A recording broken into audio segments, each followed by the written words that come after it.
Assalamualaikum warahmatullahi wabarakatuh. Baik, tutorial yang selanjutnya pada penjelasan 8 sequence ini kita akan membahas tentang sequence ketujuh ya. Saya akan bacakan dulu premisnya. Seorang driver ojek online ingin menengok ibunya yang sedang sakit parah, namun di perjalanan kena tilang polisi. Nah, untuk sequence yang ketujuh, sebelumnya Bapak akan spill dulu nih sequence yang keenam. Gimana sih ceritanya di sequence ke-6 tadi? Ceritanya di sequence ke-6 ini si driver ojeknya ini benar-benar terpuruk karena dia ditangkap polisi, SIM-nya ditilang, STNK-nya ditilang, motornya juga diambil, lalu digebukin ya sama oknum polisi dan dia dijebloskan ke penjara.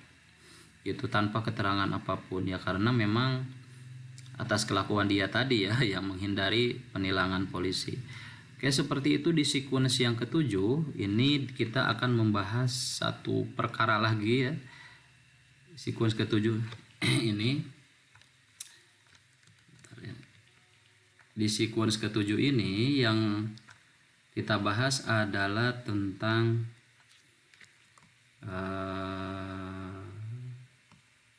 kebangkitan ya dan final battle.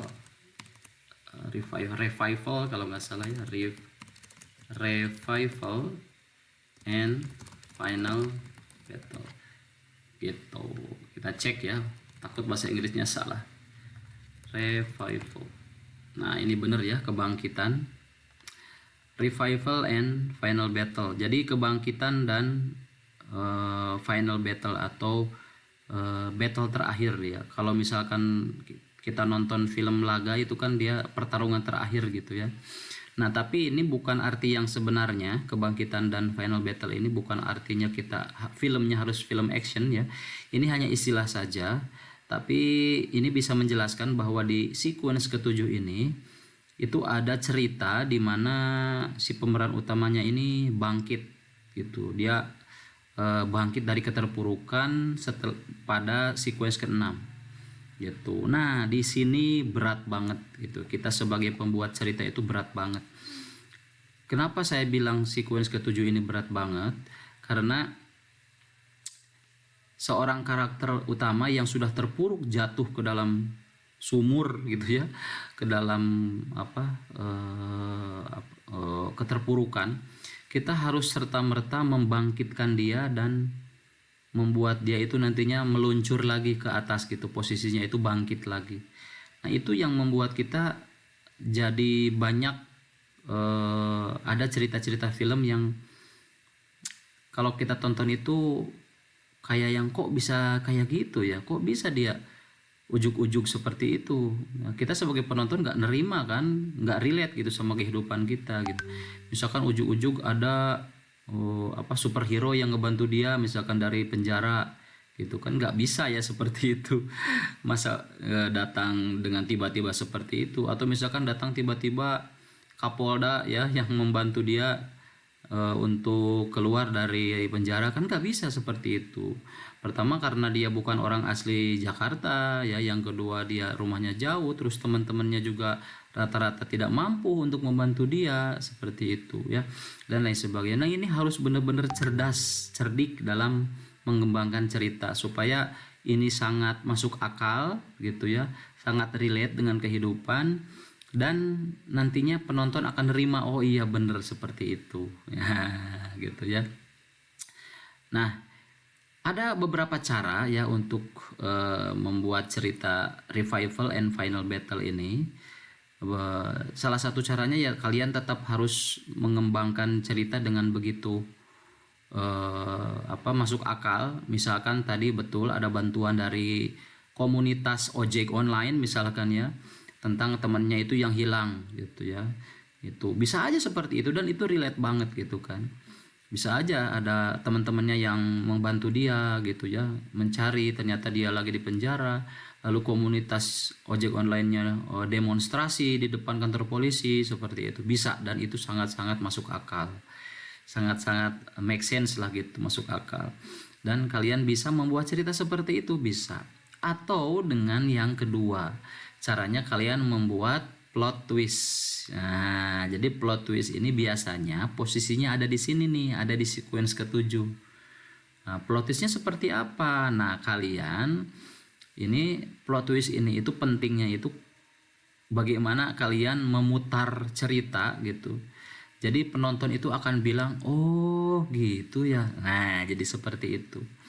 Nah, caranya adalah kalian bisa dengan membuat metode planting. Tulisannya seperti ini. Nah, kalau kalian cari di Google Translate, planting itu artinya menanam ya.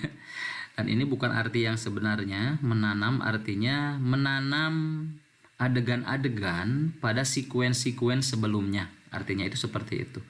Apa yang ditanam, misalkan di sequence 1, 2, 3, 4, 5, 6, ditanamlah adegan-adegan yang bisa nantinya akan berujung pada kesimpulan di di sequence ketujuh.